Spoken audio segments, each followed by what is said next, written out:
You are listening to the Ponchatoula Podcast with your host, Parker Larison. We bring you local news and community interviews from the Ponchatoula-Hammond area. Located at the crossroads of I-12 and I-55, deep in the bayous of South Louisiana. Parker is a husband, father, personal injury attorney, author, and community volunteer who is on a mission to share the unique food, culture, events, and people of Ponchatoula with the world. And here's your host, Parker Larison. Welcome back to the Ponchatoula Podcast for episode 2. I'm really excited about this episode because, last time I interviewed one of the kind of heroes of my childhood and someone who's very much a generation ahead of me in Brian McMahon. Of course, he's a longtime publisher and founder of the Ponchatoula Times. And, he's the father of one of my good childhood friends, Brendan McMahon, and lived right down the block from us. We had what we called the 7th Street Gang, which included his son, Brendan, and our neighbor, Wesley Daniels, and Artie Thompson, and the Poche kids, and all the kids that kind of lived in that Memorial Park area. For those of you out of town, Memorial Park is the park where the Strawberry Festival is held each year. And that was really neat because, he brought us back to his childhood in the mean streets of Detroit and talked about his 40-plus years in Ponchatoula, working in the community and writing for the newspaper and doing all that, raising a family, most importantly. So that was a lot of fun, and I felt like it was the perfect place to start. And it's pretty neat to kind of change our line of sight, so to speak, by moving, at least one, maybe 2 generations down to our next guest who I interviewed for this episode, and that's Jonathan Rucker. Now, you probably know Jonathan Rucker as number 51 for the LSU Tigers. He finished playing ball last year, but for 4 years, he made us here in Ponchatoula very proud by playing some excellent football at the highest, collegiate level in the land, the SEC. And he was just a really tough linebacker, a really impact player, one of the hardest hitting players you'll ever see. He was kind of a kamikaze of the special teams. It really wreaked havoc on teams that the Tigers faced all the time. And so it's neat. I'm excited. We're here in the middle of LSU football season, and we're excited about where we are. As I record this, the Tigers are 5-0. They're ranked 5th in the country, and they've just been dealing one upset after another to top 10 teams this year. And we're excited to see them kind of get back on track and see Coach O, really coaching a team to its potential and doing well. So it's neat to talk to somebody who's got insight into that program because, of course, we bleed purple and gold here in the Ponchatoula-Hammond area. When it comes to Saturdays, we're watching the Tigers play football. So that's neat. But for me on a personal level, even more interesting and special to me is to have seen a young man like Jonathan Rucker, who's in his early 20s, grow from just a fun-loving little kid that I knew as a child. Our parents worked together. As you may know, my father was the sheriff here in Tangipahoa. He did that longer than anybody for about 25 years. And his chief deputy for his juvenile division was Connie Doty, who I hope to one day get as a guest on this podcast because she's certainly a Ponchatoula legend. She's a trailblazer. We'll talk a bit about her in the interview, but she was one of the first female state troopers in the state, and I think maybe the very first African-American female state trooper in the state. And she's also been a successful businesswoman and served her community in many ways. And that was Jonathan's mom. So, we were kind of TPSO kids growing up, but we were about 20 years apart. So, I was much older, and I always loved this guy. Believe it or not, he used to be shaped kind of like me. I mean, kind of short and round and roly-poly. You wouldn't know that now looking at him. He looks like he's super tall and super lean and strong and muscular. And, he's an LSU linebacker. But he's, above all, just a really good person. He's a great guy. He has grown from a really sweet and fun-loving kid that you just love to see running around the sheriff's office or the streets of Ponchatoula or wherever I'd see him as a kid.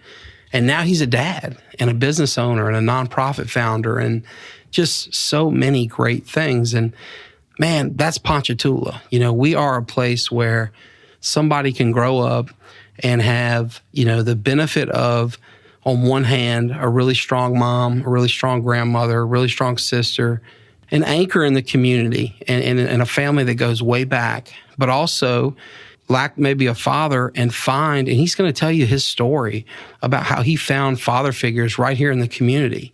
As a child in youth football, with another buddy of mine, who he'll tell you about, to a legendary football coach at Ponchatoula High and Hank Tierney. It's just so many people impacted him. And of course, he did the heavy lifting, but he became a great man. And now we have this great Ponchatoula success story. And even though he graduated LSU with this, great education and a world of opportunity, here we are, the year after his graduation, he's chosen to come home to this community, to raise his child here, to marry his bride here, which is coming in a few weeks. So exciting time in his life. But it's just really neat to see that story, because for me, the stories of Ponchatoula, whether they're people that started here or people that finish here, we are mostly here because of love of the community. This is not some independent destination community where people have to be here. There's no giant hospital or university or employer really of any sort in Ponchatoula that forces people to live up the road from work. This is a place where people will, in many instances, commute very far from Ponchatoula to a good job in New Orleans or Baton Rouge or to the plants or wherever, but they choose to come back home here. And they always drive past 1, 2, 3, 4, 5, maybe 10 towns and cities on the way. And Jonathan's just a good example in that. And his story about coming home is really neat. So I'm looking forward to sharing that with you, because I think it's a great example of what Ponchatoula has to offer. I'm also excited to share with you my Parker's Pick this week and the Taste of Tangipahoa. They're both very near and dear to my heart. These are, in one instance, a restaurant, and another business that I have used in my family, and just they mean a lot to me, and I really believe in them. So I'm going to go ahead and turn this portion over and bring Jonathan to you. And again, one more thing before I do that. Thank you for listening to this podcast. It means a lot to me. We actually reached 500 likes on Facebook before we even aired a single episode. That's amazing, folks. And that's just a pure example of how supportive and special Ponchatoula is. So to those of you that have helped, either by listening right now, liking us on Facebook, telling your friends about it, however you've done it, many, many thanks. I want you to know that Parker Larison really appreciates it. Thank you. Welcome to the Ponchatoula Podcast. I am incredibly excited today to have a local celebrity and a longtime family friend, a guy that I just think the world of, and that's Jonathan Rucker. Jonathan, welcome to the show. Oh, man, Parker, thanks for having me, man. It's truly a blessing for you to even consider me to become interviewed here, man. I think so highly of you and your family, and it's truly a blessing. Thank you. It's certainly mutual, and I'd say the same about you, your mama, your sister, your late grandmother. Just so many people, your aunts, your uncles. It's just, our families go way back. Hopefully we'll get into a little of that today. Oh, yeah. But there's a lot of love there and respect. For those of us, the folks listening that haven't known you your whole life like I have, just tell us a little bit about yourself. Who are you? What do you do? What's going on with you these days? Oh, well, I'm a Ponchatoula native, born and raised in Ponchatoula. Went to Ponchatoula High School. I graduated in 2013. And after that, I decided to go to LSU. That was kind of my big feat in life. So far, yeah. So far. Well, it doesn't get any bigger than SEC football, and I know we're going to get to that. But, man, you made us proud, I can tell you. Oh, man, that's one thing that I love, that Ponchatoula always supported me. Yeah. And we have a couple guys who are playing, football on the next level. And Ponchatoula is such a supportive town. Whatever you leave Ponchatoula, you always have people back home that's really eager to push you, man. They want to see you do great things. Well, for sure. I know my boy Luke loves wearing his number 51 jersey on Saturdays. Yeah. So it was a fun rooting for you, and I'm excited to see you be successful beyond the football field, and we'll get to that. One thing I want to ask you. Now, like me, you grew up here. You come from a family that's been around here forever, but you returned here. Coming away from an LSU education and experience to play at SEC football, you could live anywhere in the world, but you chose to come back to this area. Why? What brought you home? Because of the next Jonathan Rucker, the next young man who needed inspiration in my hometown. It's a lot of kids around here who have a lot of potential, but they just don't have the person to help them tap into it. That's why I came home, to complete that, to pay it forward. You know? Set that example for your son and the other young men that you mentor and guide in this world. Yes, sir. That's exciting, man. Well, tell me, before we get to that, I certainly want to get into that. I want to talk about Rucker's house. I want to talk about your son, your family, your upcoming wedding, all the exciting thing you have going on. But tell us about your childhood in Ponchatoula. I mean, what was it like? I know from my perspective, you and I are about 20 years apart, so I'm roughly double your age. And you were always Miss Connie's cute little happy boy. It's weird. Nobody believes me now. You used to be kind of shaped like me. Now you're this tall SEC linebacker. Nobody believes that you were just a fun-loving, roly-poly little kid. Yeah, that was me. But you were always happy when I would see you at events through the sheriff's office or family events or what. I mean, what was childhood like for you here? I'm sure it was much more to it than just a glimpse I saw. Oh, yeah, man. Growing up in Ponchatoula was amazing. I grew up right in town on East Oak Street. So everything that was going on downtown, I was there. I would walk to the trade days. I would go to the snowball stands downtown. Right. It was a lot of things that growing up in Ponchatoula that a lot of people just don't get to experience.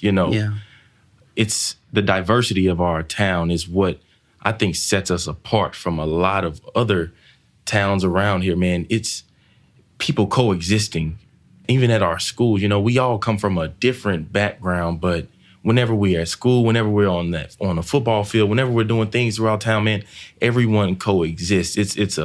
It's a true meaning of community is what I loved about growing up in Ponchatoula. Well, I love the contrast between what you just described and our last person we interviewed was Mr. Brian McMahon, who grew up on what he called the mean streets of Detroit. Right. And he told us about how he literally had to fight his way to school and fight his way back. It was a very different, community or lack thereof than what you experienced. So that's neat. Obviously, you're a big-time athlete. What you got started. Was it always just football? Did you play other sports? Tell us about some childhood memories in the local parks around here. Well, oh, man. Now that you say that, I just had a conversation with someone not too long ago about my love for baseball growing up. So I don't know if it's a good thing or a bad thing. I had the record for the most in-the-park home runs.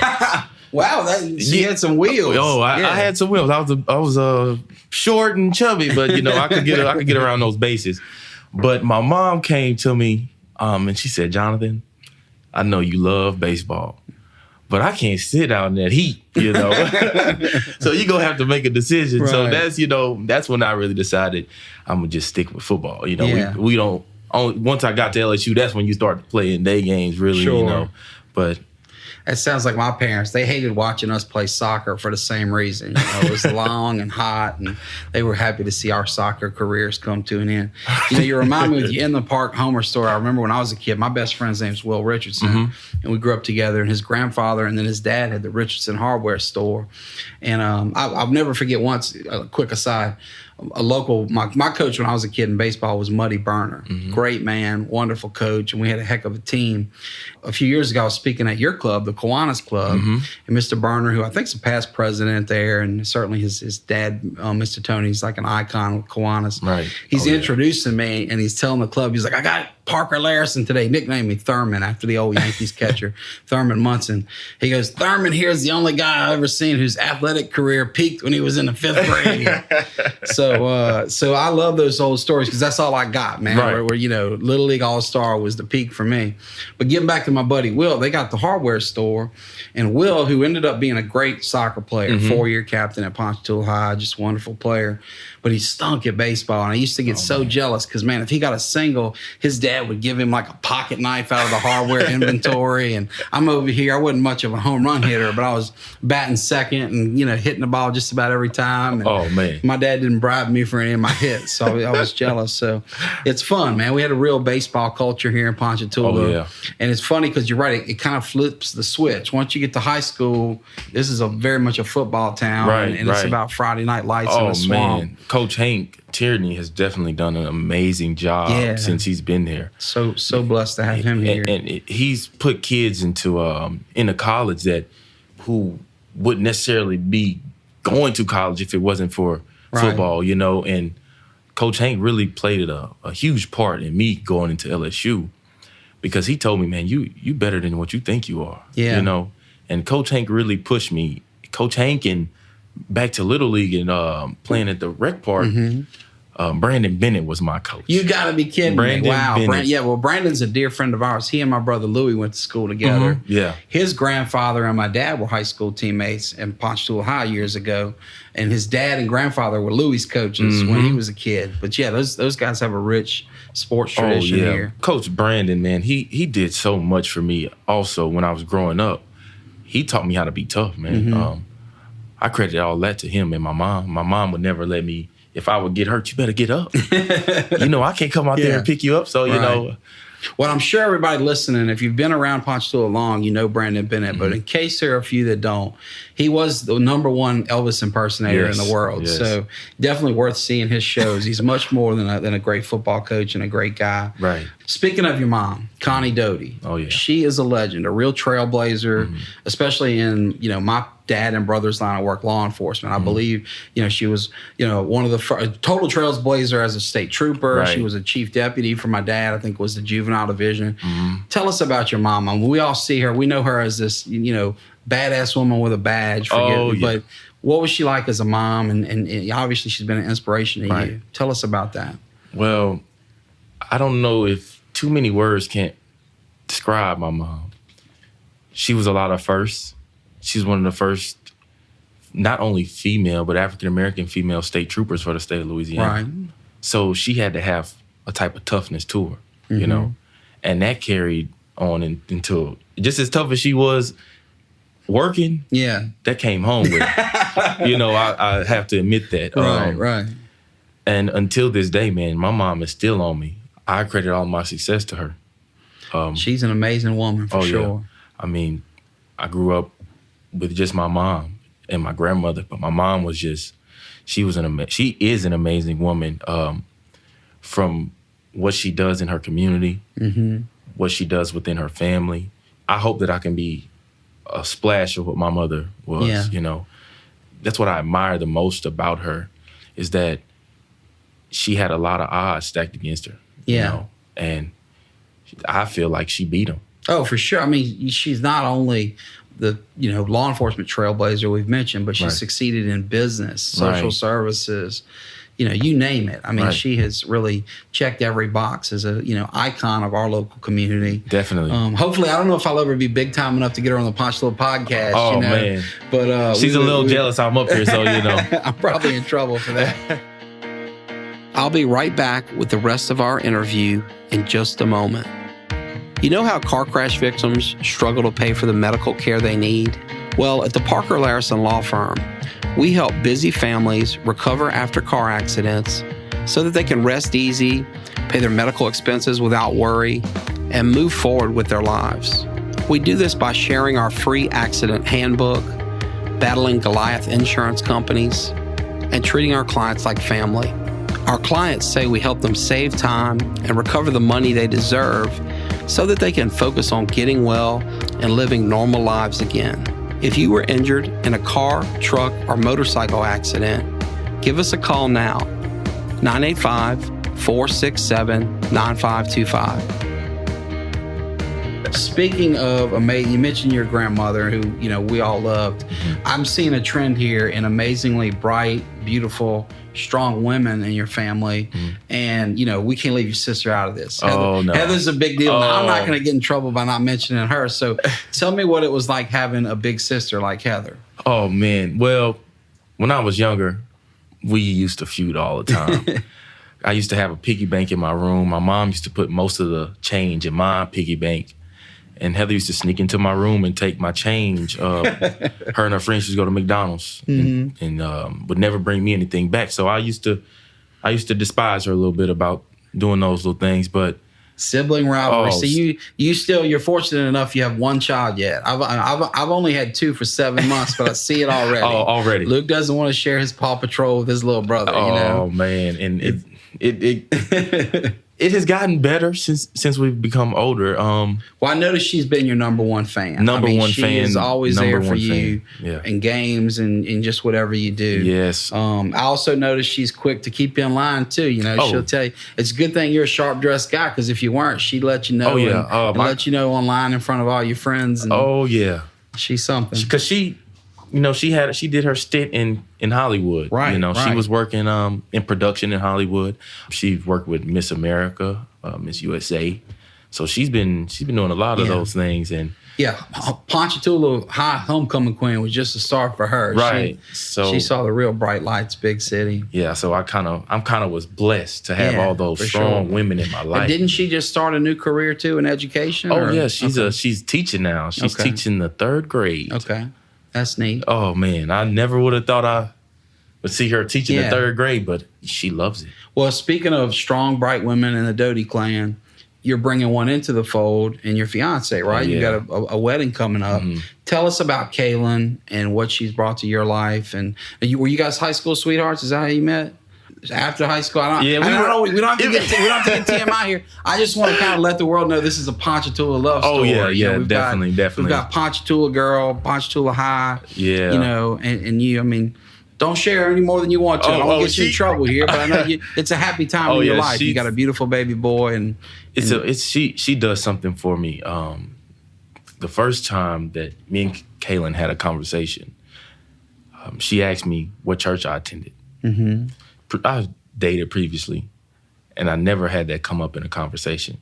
My religion is something that's near and dear to me. My church is near and dear to me. I grew up in a small AME church on 1st Street, St. Matthew's ME. Mm-hmm.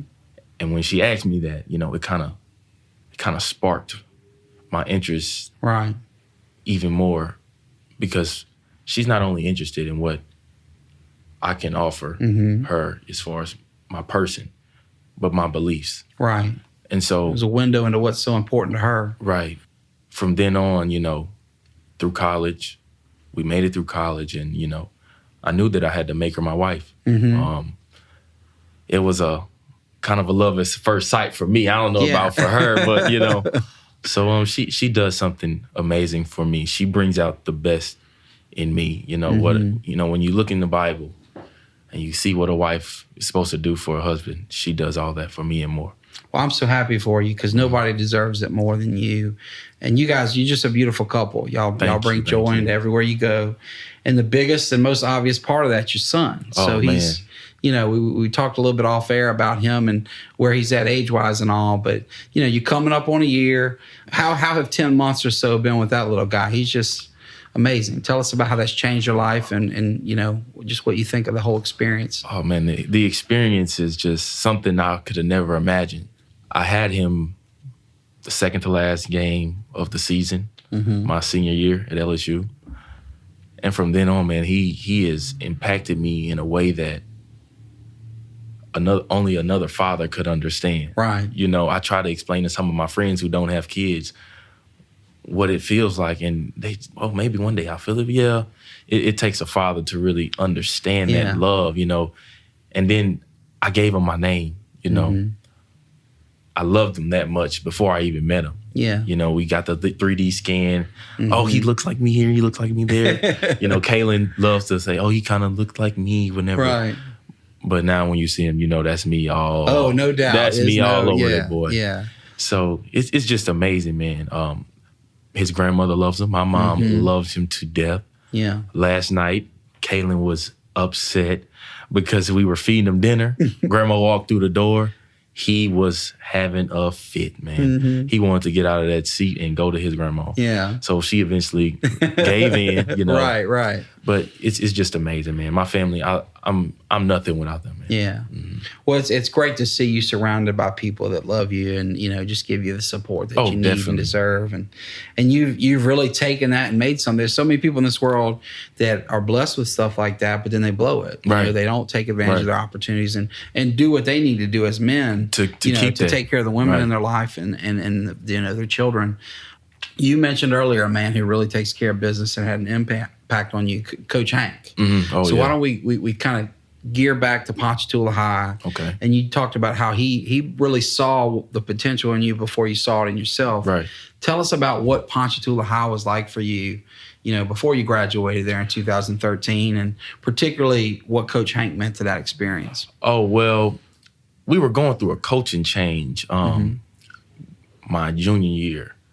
So Coach Hank took over. Coach Mike had left. Coach Mike Bamonte had left. Mm-hmm. And, we had no idea who our head coach was going to be. Coach Hank came to me. He said, I'm going to be the head coach here, because he was already the offensive coordinator. Right. And he had done his years at Shaw, man. Yeah, he was a legend. Right, those great years he had at Shaw. So he said, he really he wasn't ready to step back into the scene, but it presented itself, and he is definitely the man for the job. Mm-hmm. I played tight end my junior year. So I went from a 5'6", 220-pound guy to a 5'11", 220-pound guy within a summer. Oh, my goodness. Whoa. So I hit that growth spurt, and Coach Hank was like, man, I want you to play tight end. Mm-hmm. And I started tight end for varsity, and I started center for junior varsity. Oh, really? So, Whoa. a lot of people don't know that. We didn't have a second string center, so I was like, I don't mind. I'll play it. Yeah. Because I was willing to do whatever it took for whatever my team the to win. needed. I'm a team guy. Mm-hmm. And that kind of helped me in the long run. And going into my senior year, we were missing pieces on defense. Mm-hmm. Coach Hank said, Jonathan, I think you could play linebacker. I said, I don't know, maybe. So he taught me linebacker steps in the weight room a day before our spring game when we played Brother Martin. Okay? Right. So the next day, I was starting against Brother Martin. Brother Martin, when they had Will Clapp, who now plays for the Saints. Oh, wow. So I was starting against those guys. With one day and not even on the field in the weight room. Right. Whoa. So how'd that go? Before we get into that, I want to know how that, because that had to be baptism by fire. Yeah, I was I was running around with like a chicken with his head cut off for a little bit, but I got the hang of it.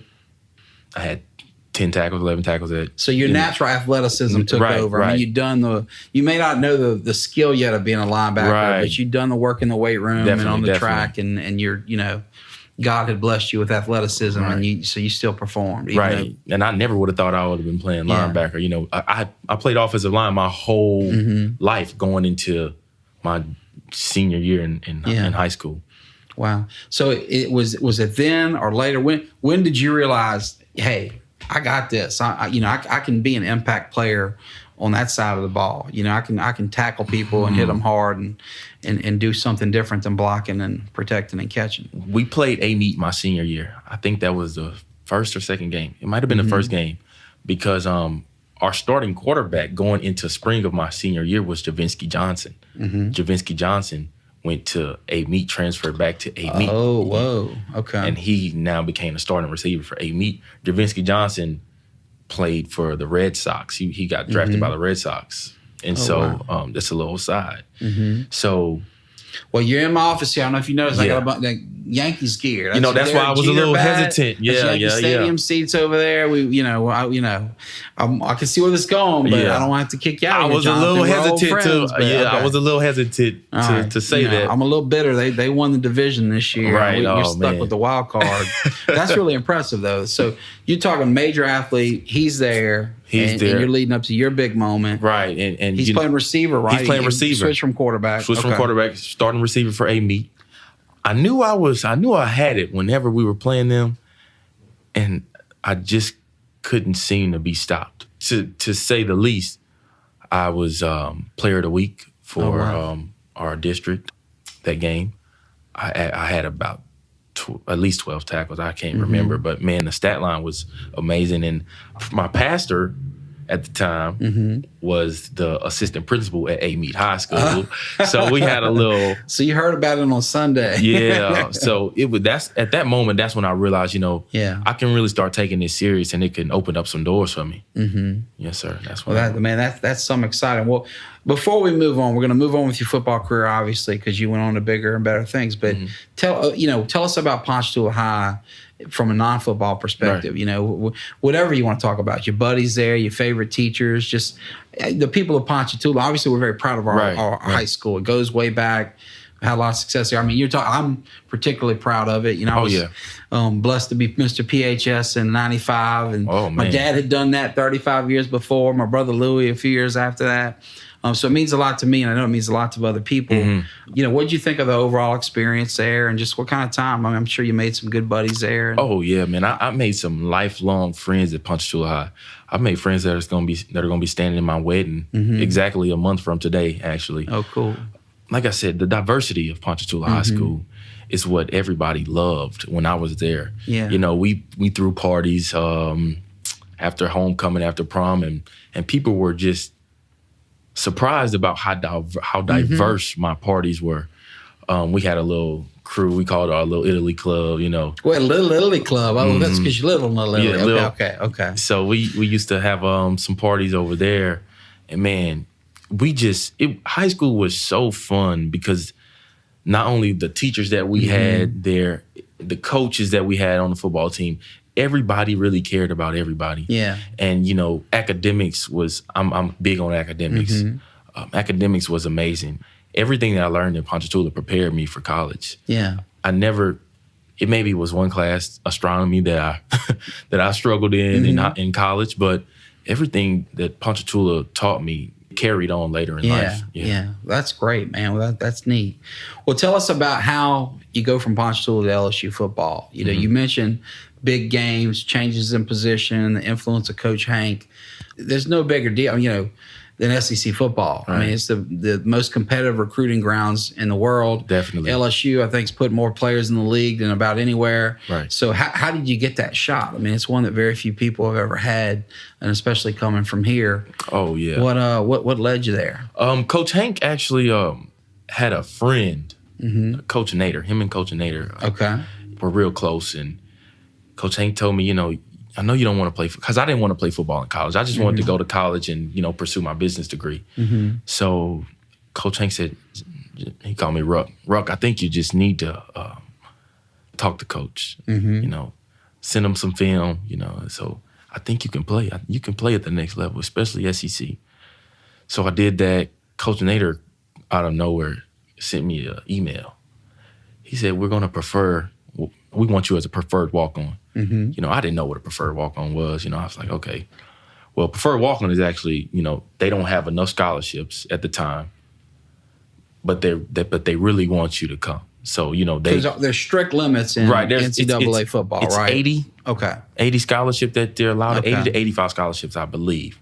But a roster is 100 and you have 130 guys practicing. Yeah, so you need a lot more players than you can pay for through scholarship. Exactly. Okay. So they prefer walk-on. So I got that. And, man, the rest is history, honestly. From my first day at LSU, I knew that I was in the big leagues. Everything that you hear about, they're bigger, faster, stronger.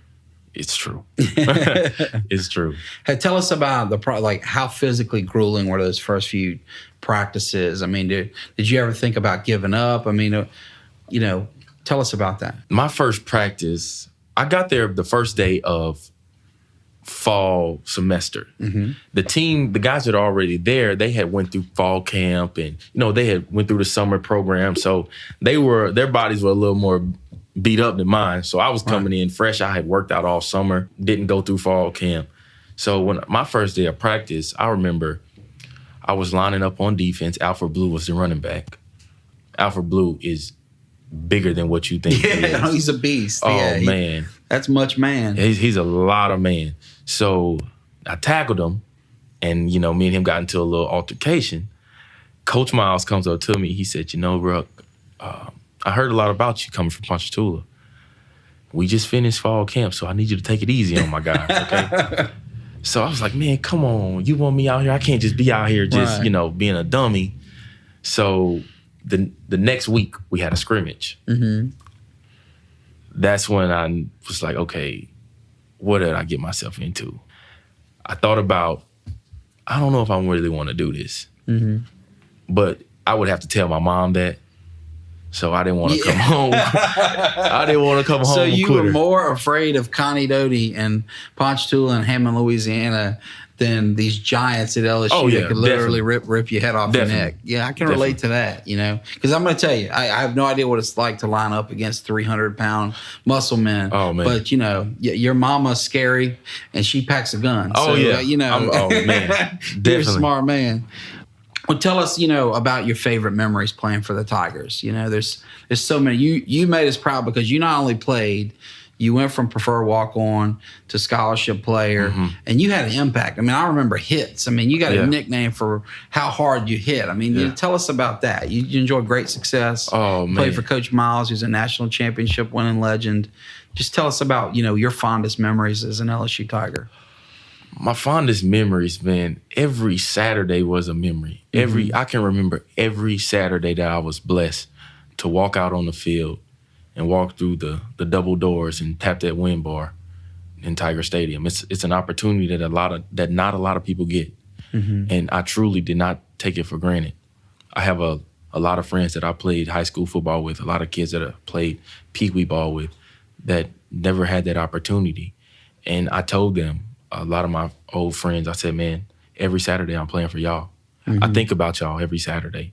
That's so cool, man. I give it my all for y'all every Saturday, because if I don't give it my all, I'm letting everybody down. Everybody that could have been here. And Coach Miles was so influential on me.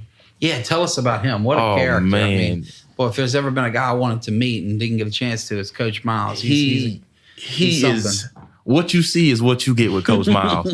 Eating the grass, he was eating grass at practice. Really? When I was a freshman, I was like, man, I was asking a couple of older guys, does he really eat grass? Sure enough, they said, look at him. He's sure enough eating that grass. And he's a player's coach. He loves his players. Sometimes he trusts his players too much. Yeah. But he's a guy that was really good for LSU, really good for the program, really good for Louisiana. He established a culture that the guy over in Tuscaloosa started, but he maintained that, man. It's hard to maintain consistency, especially at that level. Yeah. And he is everything that you would want in a coach. He was a father figure. He was a mentor. He was all those things. And he is good as advertised. And it looks to me from the outside looking in, both with Coach Miles and Coach Hank, you have men there that develop lifelong relationships. Right. And I think the thing that comes to mind with me, like in Coach Hank's instance, is you see Ryan Clark on the Ponchatoula High sidelines. Right, definitely. When he's in the league, working for ESPN, the biggest success you can have in the football world. And he's coming to see Coach Hank at a school he didn't even go to. Right. Because that's true love. He's busy during his busy season when football season's there. And Coach Miles is, got the same thing going at LSU. I mean, are those men going to be the big impact on your life, your whole life? Without a doubt. I still go to Ponchatoula High and talk to Coach Hank. Me and Coach Hank had a conversation not too long ago. I talk to a lot of those coaches still and coaches back at LSU, because when you spend so much time around a guy, you develop a bond. Yeah. I didn't have my father in my life growing up. So my coaches are who I cling to. And my coaches, they never let me down as far as what they expect from me. They never gave me any slack. And that's one thing that I needed, especially being away from home. Yeah. And Coach Miles and also in Coach Ogeron and Coach Aranda back at LSU, man. I mean, those guys really, that's why they are so successful in what they do. Yeah. It's genuine. It's genuine. They don't just look at the football player, they also look at the young man behind the pads. Yeah.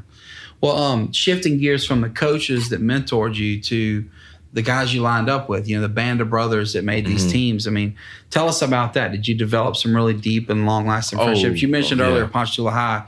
You've got guys that will stand in your wedding from that experience. Do you carry forward with you from LSU some lifelong friendships? Oh, definitely. Two of my former teammates are also standing in my wedding from LSU. John Battle. Oh, wow. Yeah, John Battle. He is a character. He's a South Florida boy. I'm so glad I met him, and he is the life of the party. He is a phenomenal photographer. He's gonna be taking some pictures at my wedding. Cool. He's phenomenal. Yeah. Cody Hall, he's a walk-on from he's from Texas. He went to Blint. Yeah. Junior college. He's an amazing guy too. Those guys are really, you have a common goal. You go through the same things with them while running those 110s in the heat in the summer. You have no choice but to become close with these guys. You're going to see them every day, so you might as well love them, you know? And I have a friend who became a Navy SEAL. Oh, whoa, wow. Hunter Burns. He is from what an incredible accomplishment. Yeah. Wilmar, Alabama. And if you can make it. Yeah, no, you talk about physically grueling, yeah. If you can make it being a walk-on at LSU or a walk-on at a major university, because it's not easy. Yeah. It's not easy. I came in with 14 or 15 walk-ons, and by the time I graduated, it was 2 of us. Really? So who was the other one? Micah Dickens. Oh, wow. Micah Dickens. That's really impressive. Yeah. Well, that's, to be the last man, because like you said, this is the SEC. These aren't just guys whose dads knew somebody. They need real football players at every position. So that's amazing to be the last guy standing there. Is there anything else you want to tell us about LSU before we move on? Because I'm excited to talk about Rucker's house and all the stuff you have going on. But I don't want to gloss over such an important chapter of your life without giving you an opportunity to add more if you'd like. Just LSU, I'm so glad that I was able to go to the university. Mm-hmm. It gave my life meaning. You know, I found my passion there. You know, I found what I love to do there. You meet so many people. I was blessed to meet Ray Lewis. I was blessed to meet Michael Irvin. I was blessed to meet so many of these guys who are just bigger than just football, bigger than just their sport. They are so big in their communities. That kind of showed me where I need to go in life. So you decide to come back to your home community and to not just take the cush job. I mean, guys who graduate from big-time football programs are often able to fall into lucrative and sometimes easy deals. Right. You don't take that path. You go headfirst into social services to make a difference in young men's lives through Rucker's house. Tell us about that. What is it? What do you do? Right. And I really want to know why. I mean, why are you so passionate about helping young men? Right. Well, a little bit about what Rucker's house is. It's an independent living group home for boys who are 16 and 17. And now, as of July 1st of this year, the state of Louisiana has upped the age to 21. Oh, cool. So if you're 20, if you're in the state's custody and you're still pursuing a high school equivalency or a high school diploma, the state of Louisiana will still allow you to be in foster care up until 21, up until you gain your diploma.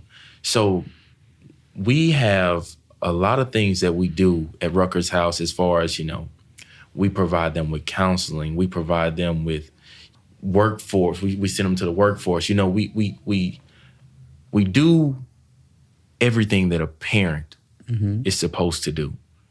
These kids come from broken homes, and it's not 9 out of 10. It's not their fault that they're in foster care. Right. And at Rucker's house, we are a family. That's one thing that I had to relay to them, that this is not just another group home that you're coming to. This is not just another facility that you're coming to. When you're coming here, you're coming into my family. My son spends time with the boys there. My son is 10 months old, and he spends time with the boys there because they're so used to being outcasts because they're in foster care. But when you come in here, you're just like my 10-month-old. Yeah, that's amazing. Yeah. Well, what inspired you to go in that direction? I know your mother's, been in social services businesses. Right. She's had homes. Was it something you learned from watching her and her career and saw the impact she was making? Was it something else? Yeah, I saw the impact my mom was making on young ladies' lives. There were so many young women coming back who had went through her program saying, Miss Connie, I don't know where I would have been without you. You were like a mother to me. And I said, I can do the same for young men. Yeah. Because there's a lot of young men out here who don't have a lot of positive role models in their life. And I knew that I could be there for somebody. If I'd only changed one young man's life, that's a success story for me. Yeah, for sure. And being that I'm only 23 years old, I never thought I was too young to make a difference. Coming out fresh from college, I was full of energy. I still am full of energy.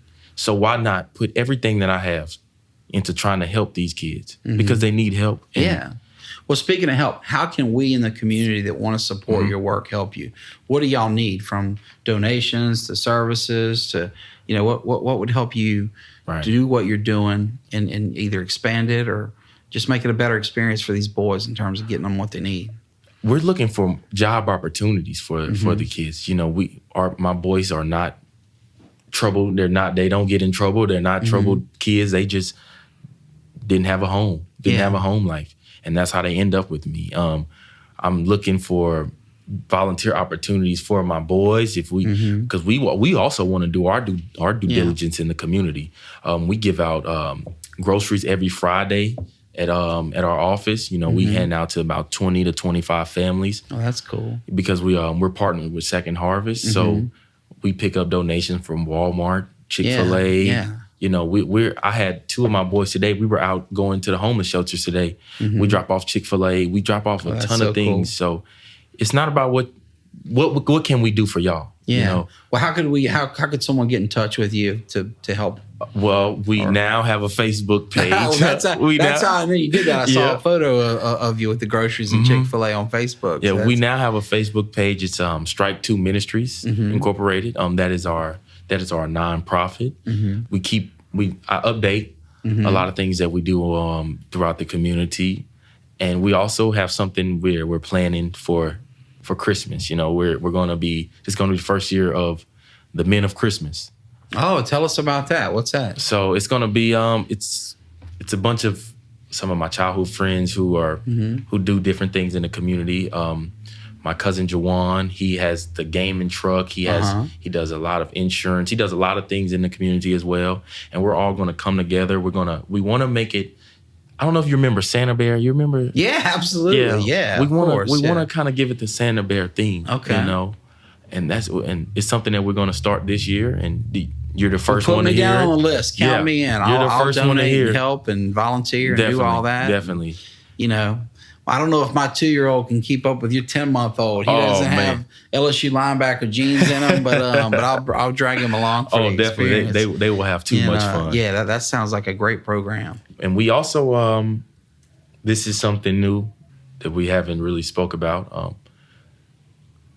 We have just put into motion our GED program. Oh, cool. Tell me about that. So now we're going to be offering GED, the high set now, to not only our kids who are in our care, but also to the community. Oh, wow. So when I came home, I said I wanted to help the entire community.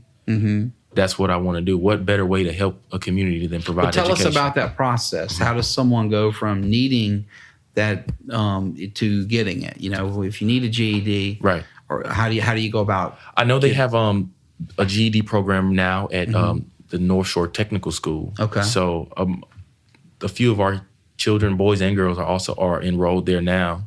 I just had a boy come to me. He came last month. He started his GED the week after he came. So 3 weeks ago. He hadn't finished the 8th grade. Not because he's 16 years old. It's not because he failed. He just had no home. Yeah, he didn't have the support. He didn't have support to get him to school to get educated. So in 3 weeks, he earned his high set. Whoa! I got 3 weeks. In 3 weeks. That's incredible. As of Tuesday, he has earned his high school diploma. That's amazing. That's what we're all about. And that just opens up so many opportunities. So many opportunities for him. Now in January, he will be able to start.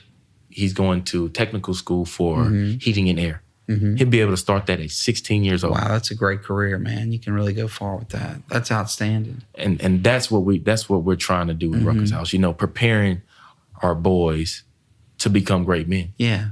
Well, I think you just kind of answered the question I was going to get to, which was what's next. And you told us, where do you see the program and all that you're doing in 5 years, 10 years? I mean, what is kind of your grand vision? Because you obviously, you pick a challenge, you handle it, you achieve what you set out to achieve, but you don't stop there. You're constantly growing and improving and adding. What's your grander vision down the road? Right. My grander vision is to make sure that the foster care system is adequate. We have a lot of kids who slip through the cracks. Yeah. And I want to get those kids who are slipping through the cracks because it's so many kids with a lot of potential. Yeah. That we aren't just that they're not maximizing because they don't have the tools, they don't have the resources to do that. Right. And I want to grow. Mm-hmm. I want to expand from not only in Ponchatoula, I want to expand statewide, maybe even nationally. You know? So you can help kids all over the place. And so we have a girl now from who was at my mother's facility in Nora's house. Mm-hmm. She suffered from Asperger's, right? She made a 32 on her ACT. Oh, whoa. This was last year. She made a 32. Mm-hmm. My mother called every university around here. She called LSU. She called Alabama. Alabama offered her a $250,000 scholarship. You gotta be kidding me. Wow. This girl is at Alabama getting free school, an opportunity she would have never had if she didn't find people that really cared about her. Well, and I know how hard your mom works at Right. stuff like that. You know, we helped her get a girl a computer a few years ago. Right. She is so good about reaching out to her friends that can and will help. And she just goes the extra mile. She really does. She really does. And, you know, that's the things that I've learned from her is what I implement into Rucker's house, is what I implement into my daily life. Mm-hmm. You know, because hard work will pay off. Yeah. You know, you might not see it in 1 year, 2 years, or 3 years.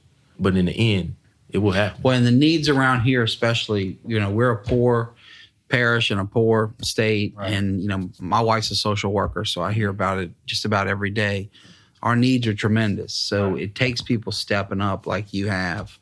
People who step up as individual foster parents, like my parents did, you know, many years ago, you know, to help kids get the breaks they need. Right. Because the state system is not equipped to take care of every need on its own. They can't. They don't even It's come not close. possible. Yeah. Between Tangipahoa Parish and Livingston Parish, we have 600 kids who are in foster care. Oh, my goodness. That's much more than I expected. We have 600 kids. Wow. I have the biggest facilities from Tangipahoa and Livingston Parish. And we house about 16. Wow. So we can't even come close to touching 10% of the need, much less the entire need. Right. That's really a staggering statistic. Well, thank you for doing that. It's very important to our community and making a real difference.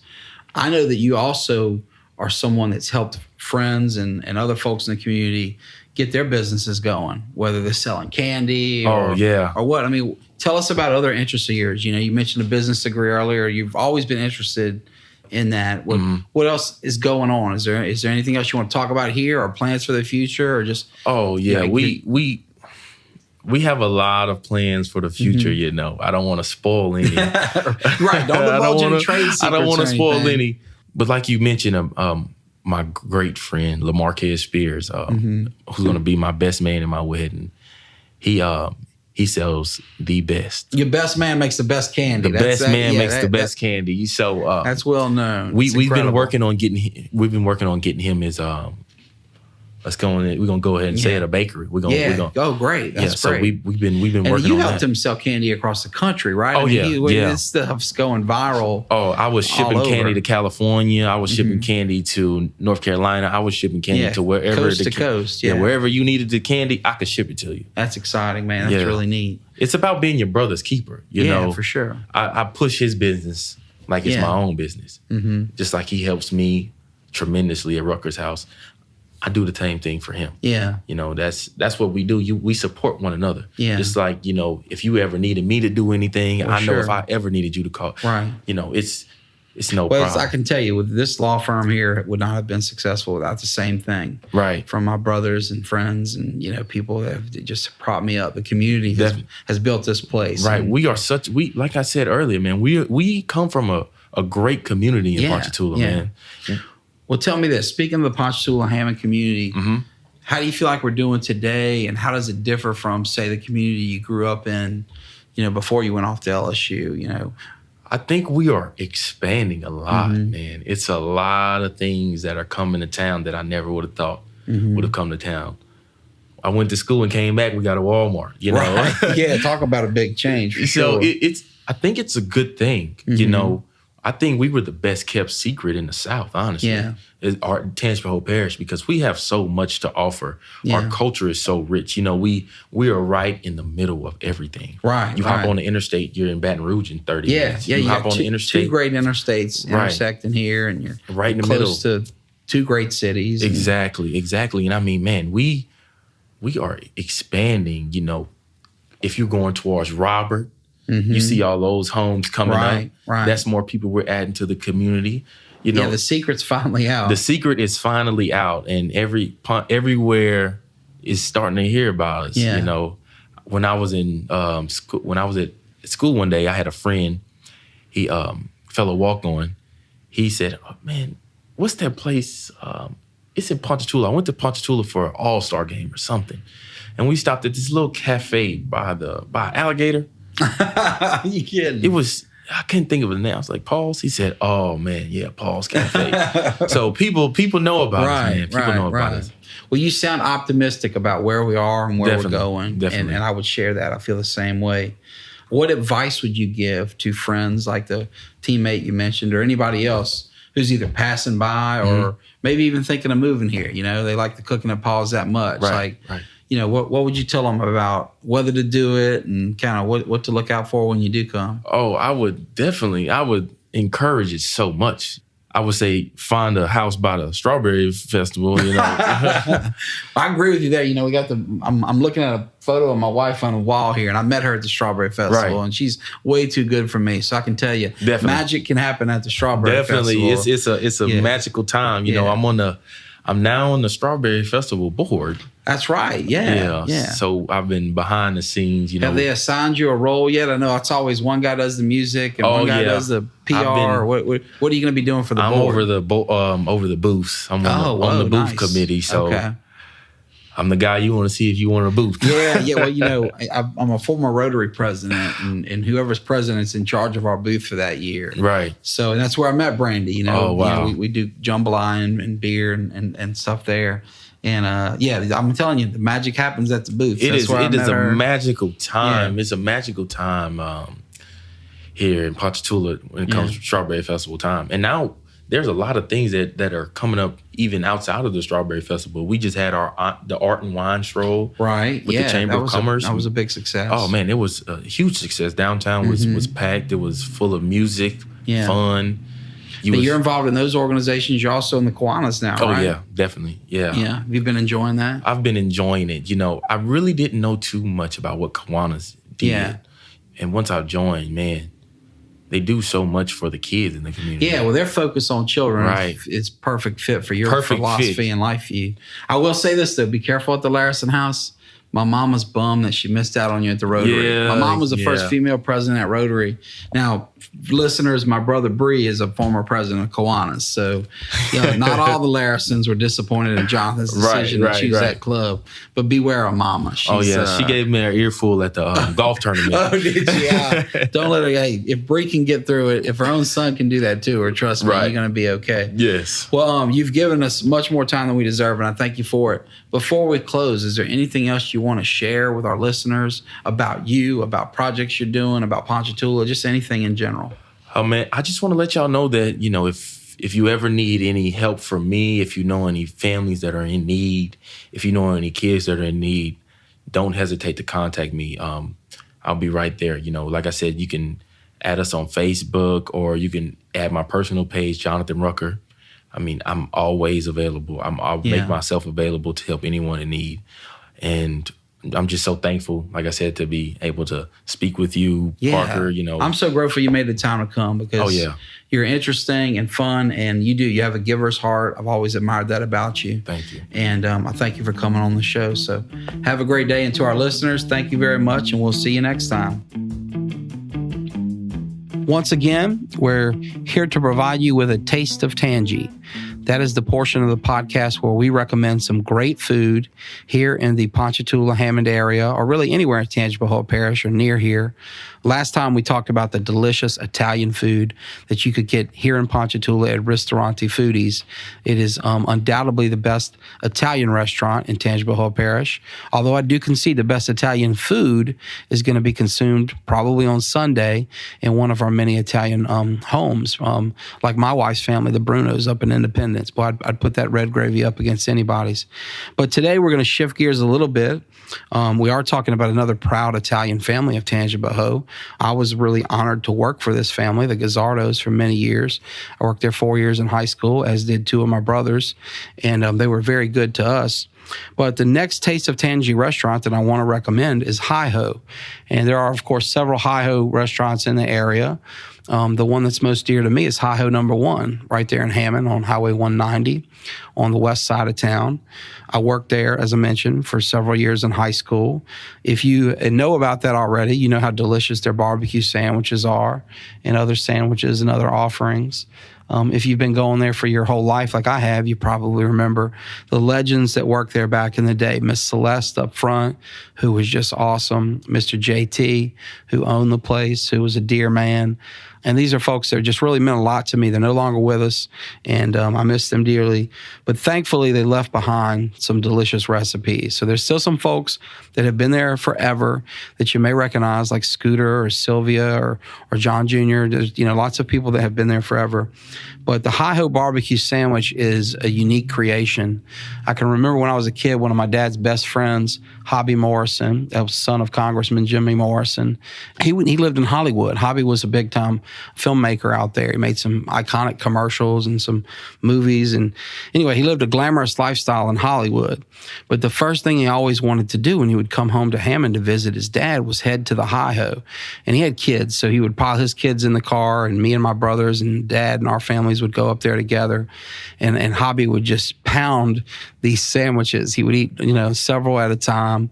He would load up a gallon of the sauce to take back with him to Los Angeles. And the food was just that good. But it's that unique. So it's not barbecue in the sense of what you would get, say brisket in Texas or pork ribs in St. Louis or baby backs in Memphis or, Carolina mustard sauce. It's different. But I can promise you, if you haven't had it, check it out. You'll like it. If you have had it, I bet you probably don't go as often as you would like. Over the years, the Hi-Ho menu has expanded a bit to include some other offerings that are more traditional, such as hamburgers, and they've got ham sandwiches and French fries and whatnot. But this is a great place to get really good food at a great price.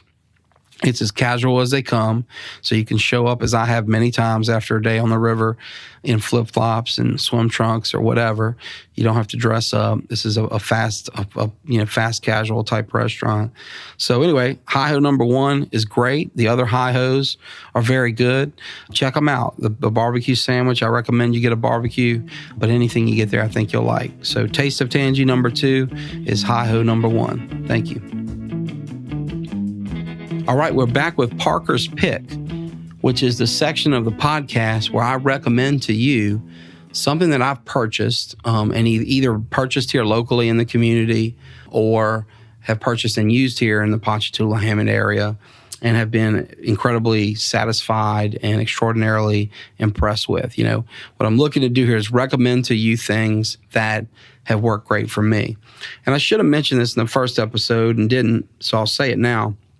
I do not receive any compensation whatsoever for Parker's Picks.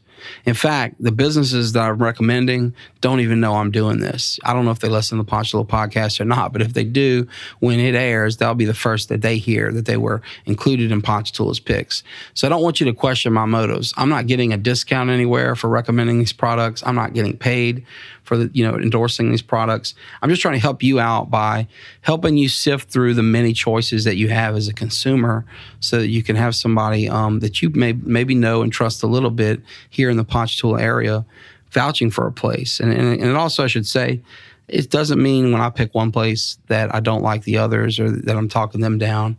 It's just, hey, this is a place I know, like, trust, and I want to share that with you just in case it's useful. So with no further ado, for our second episode here, I am really eager to recommend this preschool. If you have children, or if you've had children, grandchildren, etc., then you know the anxiety that goes into sending your kids to preschool. Brandy and I were blessed with children starting, about 2.5 years ago. We have 2 wonderful boys that I love so much. And I can tell you, it doesn't matter how many nieces, nephews, or friends' kids that I've seen go through preschool, I had no idea how anxious I would be at sending that kid off. It's kind of one of these things you can't understand until you're doing it yourself. And so it was a great relief for me to know that right here in the community, just a few blocks away from my house, right there on 9th Street, across from near Hi-Ho, across from the Bonings shopping center there, is Strawberry Castle. Strawberry Castle Preschool is phenomenal. And they have my trust completely because I know the people that own it and run it. Miss Diane Milton and her husband are dear friends of mine. She has one daughter that lives next to me who runs their pre-K program, who's awesome. That's Michelle. She has another daughter, Melanie, who works in administration with Miss Diane, who was my classmate growing up. So we were officers together at Ponchatoula High School.